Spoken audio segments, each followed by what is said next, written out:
주님께서 여러분과 함께 루카가 전한 거룩한 복음입니다.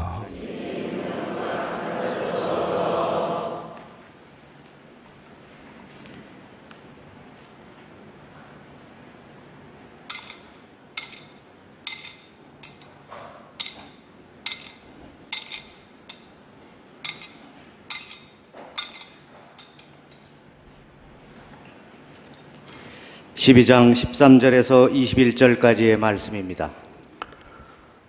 군중 가운데에서 어떤 사람이 예수님께 스승님, 제 형더러 저에게 유산을 나눠주라 일러주십시오 하고 말하였다. 그러자 예수님께서 그에게 말씀하셨다. 사람아, 누가 나를 너희의 재판관이나 중재인으로 세웠단 말이냐? 그리고 사람들에게 이르셨다. 너희는 주의하여라. 모든 탐욕을 경계하여라. 아무리 부유하더라도 사람의 생명은 그의 재산에 달려있지 않다. 예수님께서 그들에게 비유를 들어 말씀하셨다. 어떤 부유한 사람이 땅에서 많은 소출을 거두었다. 그래서 그는 속으로 내가 수확한 것을 모아둘 데가 없으니 어떻게 하냐 하고 생각하였다. 그러다가 말하였다. 이렇게 해야지. 곡간들을 헐어내고 더 큰 것들을 지어 거기에다 내 모든 곡식과 재물을 모아둬야겠다. 그리고 나 자신에게 말해야지. 자, 네가 여러 해 동안 쓸 많은 재산을 쌓아두었으니 쉬면서 먹고 마시며 즐겨라. 그러나 하나님께서 그에게 말씀하셨다. 어리석은 자야, 오늘 밤에 내 목숨을 되찾아 갈 것이다. 그러면 네가 마련해 둔 것은 누구 차지가 되겠느냐? 자신을 위해서는 재화를 모으면서 하느님 앞에서는 부유하지 못한 사람이 바로 이러하다. 주님의 말씀입니다. 모두 앉아주십시오.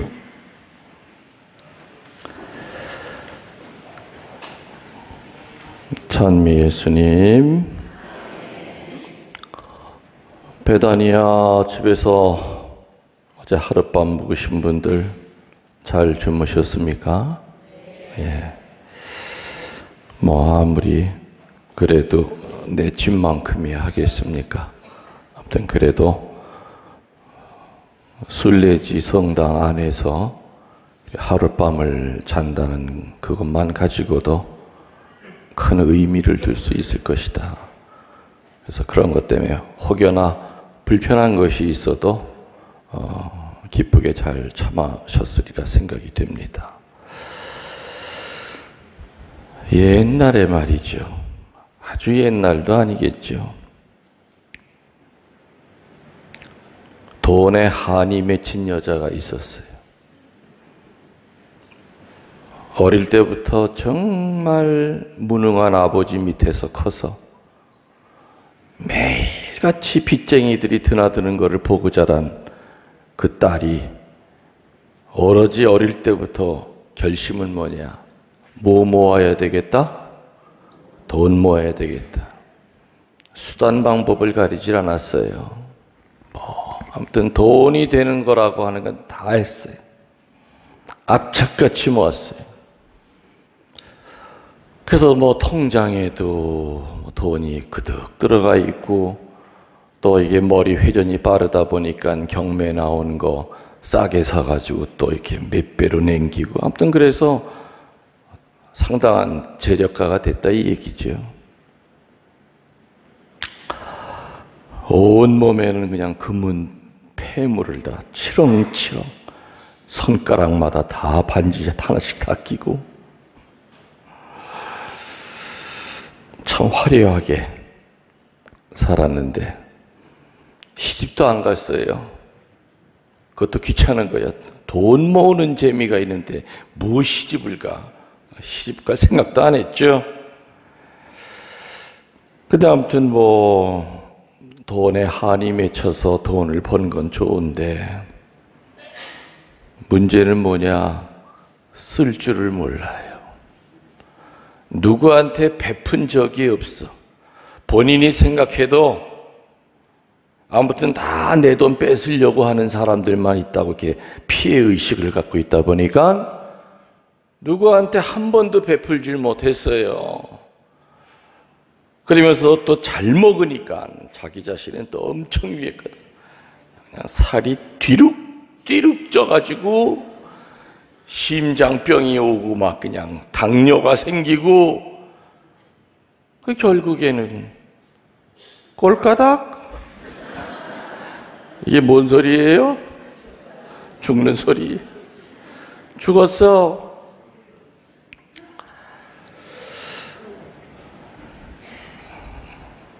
이 양반은 그래도 나는 내 일에 충실했기 때문에 천국 갈 줄 알았더니 아이고 지옥에 떨어졌죠.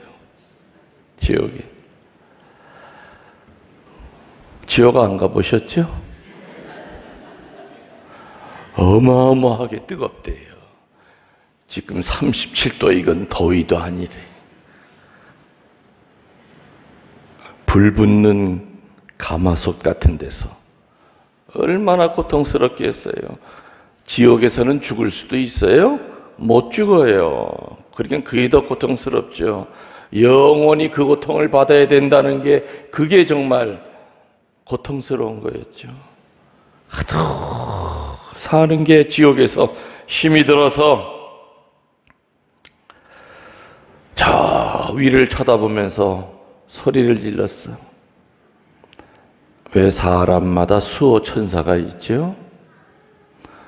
이 구두쇠 할머니의 수호 천사도 이 할머니가 살아있을 때 나름대로 노력 많이 했어요.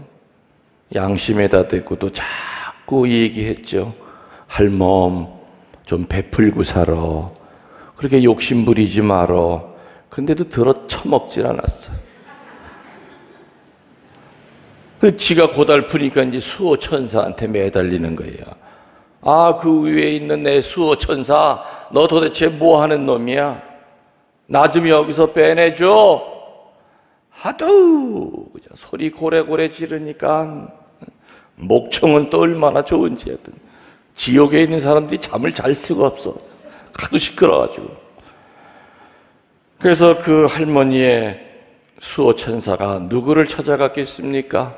천국 수문장이 누구시죠? 베드로 사도를 찾아갔어. 사도님, 참 이거 내가 말이 안 되는 거 이거 좀 부탁하러 왔는데 내가 지키고 천국으로 인도해야 될 저 할머니가 지금 그렇게 살다 보니 지옥에 갔습니다. 저도 일말의 책임을 느낍니다. 어떻게 꺼내낼 방법이 없을까요? 혹시?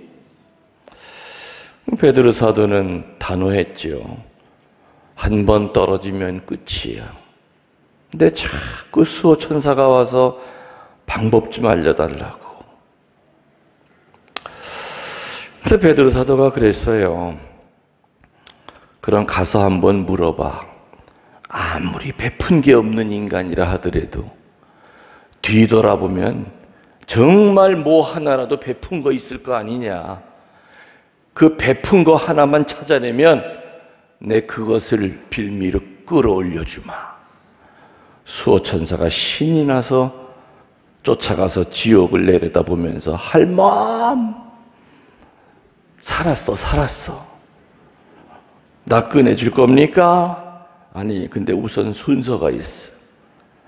잘 생각해 보세요. 살아생전에 착한 일 하는 거, 베푼 거, 뭐 하나라도 있을 거 아니냐 생각해 보세요.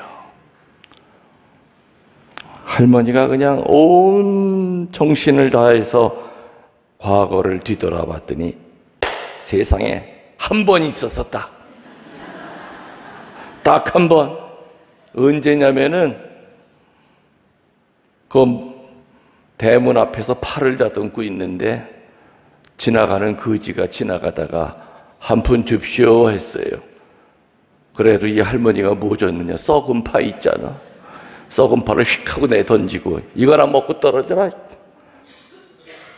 자기 썩은 파를 베푼 적이 있다는 거야.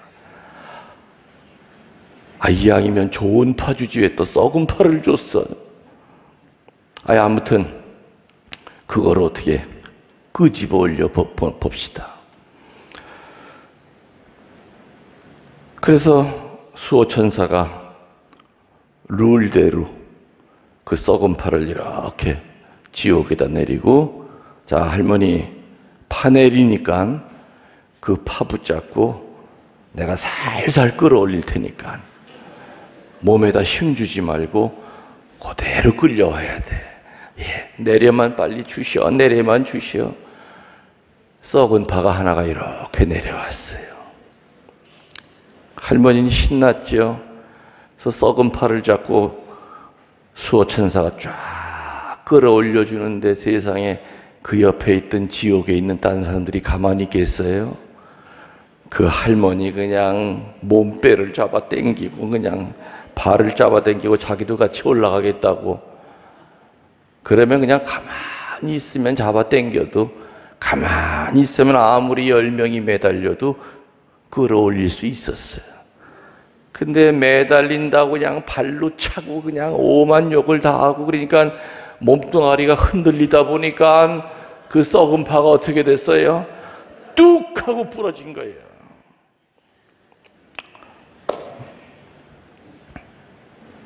숨이 끊어지기에 그 마음 상태가 영혼을 좌우한다고 그래요.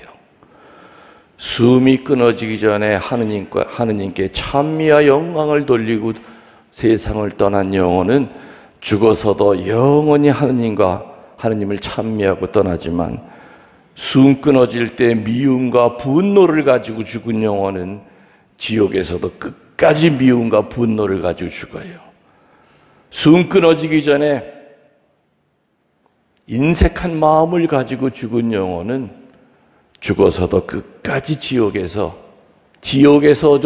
마저 회개할 줄 모른다는 거죠. 어차피 우리가 이 세상에서 하늘에 올려보낸 재료를 가지고 우리 집을 짓습니다. 맞습니까? 맞아요. 또 뭐 그런 얘기도 있잖아요.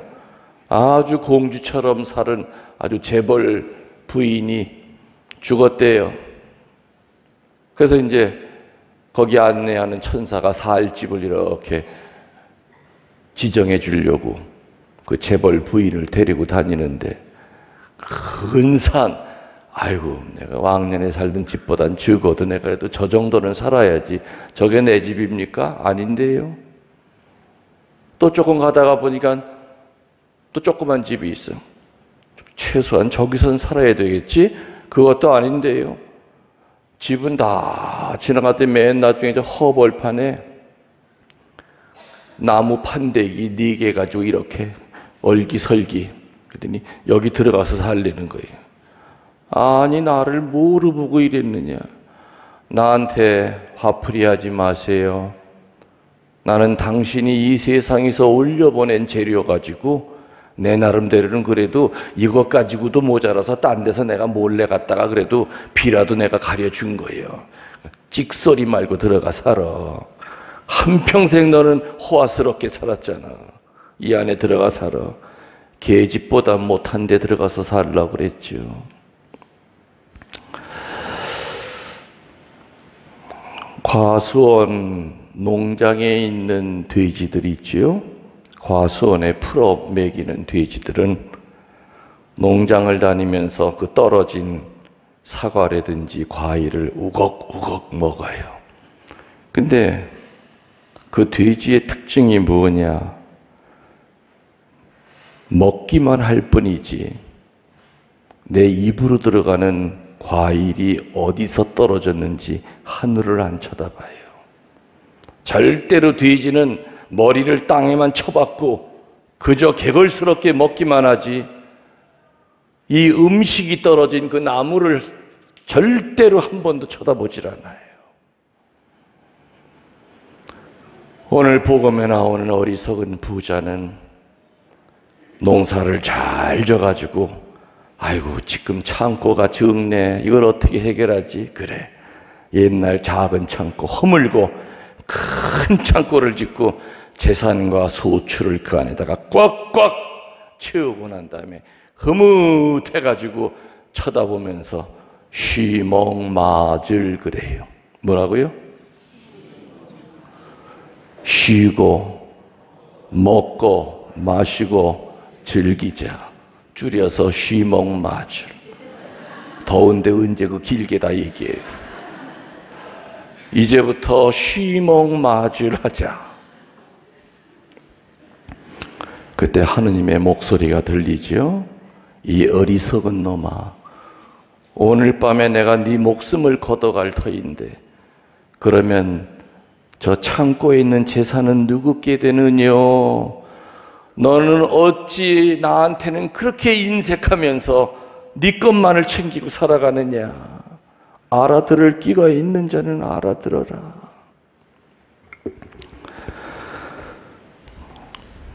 과수원의 돼지는 일용할 양식을 준 그 나무를 쳐다보질 않습니다. 어리석은 부자는 뭐든지 다 지가 했다고 그래요. 아이고 내가 농사 잘 졌어. 솔직히 농부가 하는 것은 때 되면은 밭 깔고 돌멩이 골라주고 씨 뿌리고 가끔가다 물 주고 비료주고 농약 치고 그것뿐이에요. 결실이 맺게 하고 그런 것은 농부의 힘이 아니죠. 생명을 주관하는 건 하느님이에요.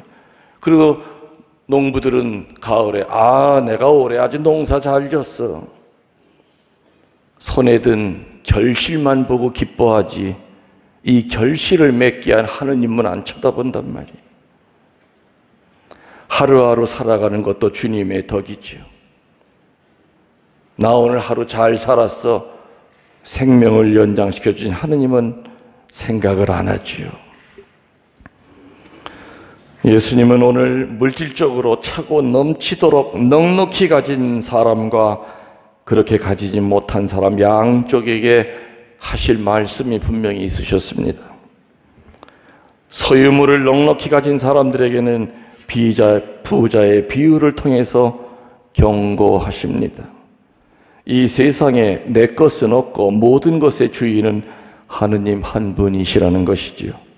다시 말하면 우리들은 경영권만 있지 소유권은 없다는 겁니다. 관리권만 있지 주인은 내가 아니라는 겁니다. 생명서부터 내 자식서부터 모든 것이. 부자는 오늘 복음의 모든 것을 자기 것이라고 표현합니다. 내 창고, 내가 농사 지었고 내 모든 곡식, 재산, 영혼까지도 내 영혼이라고 그럽니다. 교우들을 대하다 보면은 이 양반은 아직도 신앙인이 되려면 멀었다 하는 사람을 느껴요. 또 어떤 양반은 이 양반 믿음은 신부인 나보다도 더 성숙이 됐구나 라고 느낄 때가 있어. 여러 가지 기준이 있는데 그 중에 하나가 뭐냐? 입에서 나오는 말이에요. 말마다 나의라고 하는 이 말을 많이 쓰는 사람은 엄밀하게 크리스찬이 아닙니다. 나의라고 하는 이 말이 입에 붙어 있는 사람은 어리석은 부자와 같죠. 내 생명, 내 거, 내 돈, 내 집 모든 게 다 자기 거라고 그럽니다. 그래서 영성신학에서는 나의라고 하는 이러한 소유 대명사를 많이 쓰는 사람들, 이기 대명사, 더 나아가서는 침략 대명사라고까지 표현합니다. 영혼까지도 자기 거라고 표현합니다. 과연 이 세상에 내 것이 어디 하나라도 있을까? 여러분 몸뚱아리에 한번 생각해 보세요. 하다못해 이 하찮은 손톱서부터 살갗서부터 머리카락서부터 눈썹부터 속에 있는 내장서부터 여러분이 마음대로 할 수 있는 거 한번 뭐 있다고 한번 얘기해 보세요. 있어요, 없어요? 없어요. 아무것도 없어요. 그리고 자기가 몸의 주인이라고 착각을 하고 살아가요. 여러분 속으로 난 자식이지만 자식 마음대로 됩니까? 마음대로 안 돼요. 재물이 여러분 겁니까? 돈은 바닷물과 같아서 마시면 마실수록 갈증이 더해지죠. 재벌 총수에게 충분히 버셨습니까? 하고 물었대요. 그랬더니 아직도 멀었다고 그러더래요. 그런데 그 재벌 총수가 죽을 때 수의에 주머니가 없더래요. 땡전 한 푼도 못 가져가더래요. 결국에는 숨이 끊어지기 전부터 자식들이 재산 싸움에 벌써 들어갔대요. 변호사 앞세워가지고 형제지간에 의 끊고 대리인 앞세워서 재판하고 재산 분할하는데 내 거라고 하는 건 없습니다. 머리끝에서 발끝까지 우리들은 관리하고 경영할 뿐입니다. 그래서 참다운 신앙인은 모든 것을 주님의 것이요 성령님의 것이요 성모님의 것이요 바로 교우 여러분의 것이라고 외치는 수 있어야 됩니다. 그래서 신앙인은 눈 뜨면 하루에 자주 여러 번 아주 강하게 세 가지의 신앙 구호를 외쳐야 됩니다. 따라해 보십시오. 나는 주님의 것입니다. 나는 주님의 종입니다. 나는 주님의 뜻대로 살렵니다. 첫 번째가 뭡니까? 나는 주님의 것입니다. 돈의 것이 아니고 육신의 것이 아니고 자식의 것이 아니고 남편의 것이 아니고 나는 오로지 주님의 것입니다. 두 번째는 나는 주님의 종입니다. 종으로 살 때가 하느님의 종으로 살 때가 행복합니다. 그러나 종을 부리는 주인처럼 살려고 할 때는 절대 행복하지 않습니다. 본당에서 여러분들은 주님의 종처럼 사십시오. 저도 주님의 종이 되기 위하여 길을 쓰고 살아오고 있습니다. 자꾸 그 생각을 까먹고 군림하려고 할 때마다 수십 번씩 저는 되알입니다. 이 김웅열 신부는 주님의 종입니다. 이 김웅열 신부는 교우들의 종입니다. 이 김웅열 신부는 세상 모든 사람들의 종입니다. 교만을 낮추어 주소서. 세 번째 신앙 구원은 뭐라고 그랬죠? 나는 주님의 뜻대로 살렵니다. 내 뜻이 아니라 주님의 뜻대로 살려고 애쓰겠습니다. 여러분들이 아침에 일어나서 기도를 마치면서 이 세 가지 군인들이 하루를 시작하면서 연병장에서 구호를 외치듯이 이 신앙 구호를 외친다면, 유혹이 올 때마다 속으로라도 이 신앙 구호를 외친다면 우리는 수도 없이 많이 찾아오는 그 유혹으로부터 우리는 넘어갈 수 있을 겁니다. 다시 해봅시다. 나는 주님의 것입니다. 나는 주님의 종입니다. 나는 주님의 뜻대로 살렵니다.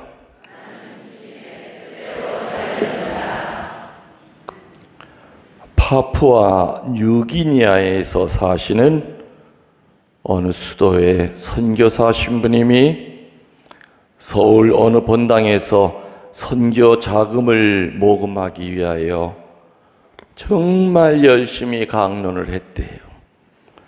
그리고 헌금을 받는데 정말 생각 외로 시큰둥하게 헌금을 하더래요. 그래서 이 선교사 신부님은 많이 실망을 했죠. 그런데 맨 뒤에 앉았던 어느 소녀가 있었는데 이 소녀는 소아마비예요. 소아마비이기 때문에 목발을 짚고 나왔어요. 근데 이 소녀는 그 신부님의 말을 듣고 매우 감동을 받았습니다. 근데 헌금할 돈이 없는 거예요. 파푸아 뉴기니아 원주민들에게 예수님을 알리기 위하여 열심히 일하는 저 신부님이 너무 존경스럽고 어떻게 해서라도 도와주고 싶은 마음이 있는데 이 소녀는 가진 게 없었어요. 그래서 이 소녀는 내가 가진 것에 가장 중요한 게 뭔가를 생각하면서 그래, 그거밖에 없다. 뭐겠어요? 자기 몸뚱아리를 지탱해주는 목발이었어요. 헌금대 앞에 목발을 짚고 나오더니 목발 2개를 헌금통 옆에다가 이렇게 세워놓고 깨끗 발로 뛰어서 앞자리에 앉았죠. 사람들은 그 광경을 보고 쟤 왜 저래? 그러나 그 신부님은 눈치를 챈 거야. 아, 네가 너의 가장 소중한 것을 하느님께 봉헌했구나. 그래서 그 신부님은 목발을 잡고 시큰둥하게 헌금했던 사람들에게 뭐라고 그랬느냐? 여러분들 이 소녀의 목발 살값을 좀 집어넣어 주십시오. 다시 한번 봉헌이 시작이 됐는데 어마어마하게 많은 돈이 모금이 됐다고 그래요. 그래서 신부님은 다시 그 목발을 소녀에게 주고 그래, 신부님이 목발 다시 샀다. 다시 쓰거라. 쓰거라. 이건 실화입니다. 실화입니다. 자기의 가장 귀중한 것을 선물하는 것이 봉헌입니다.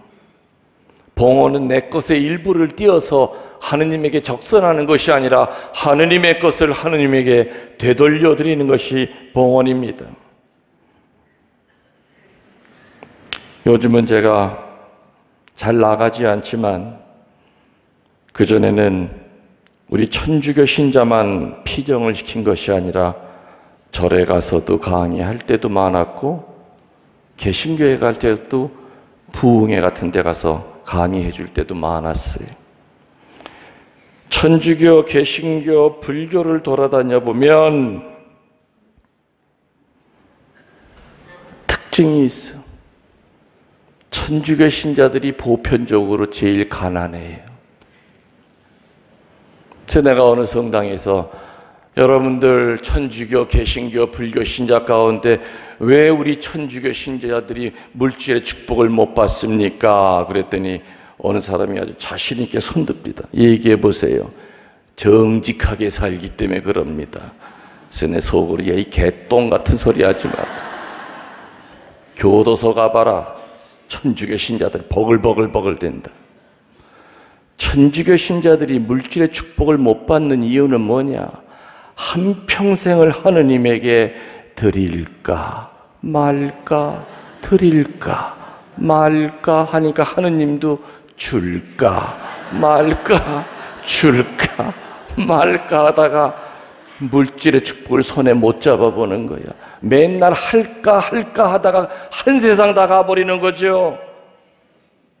이 철없는 목발 짚은 소녀는 목발이 없으면 쓰러지는 그런 지경이 됐어도 내 가장 소중한 것을 봉헌해야 되겠다는 마음으로 목발을 봉헌했어요. 그랬더니 기적이 일어난 거예요. 기적이. 자기를 위해서는 재산을 모으면서도 하느님께 인색한 사람은 이와 같이 될 것이다. 사람이 제 아무리 부유하다 하더라도 그의 재산이 생명을 보장해 주지 못할 것이다. 아멘.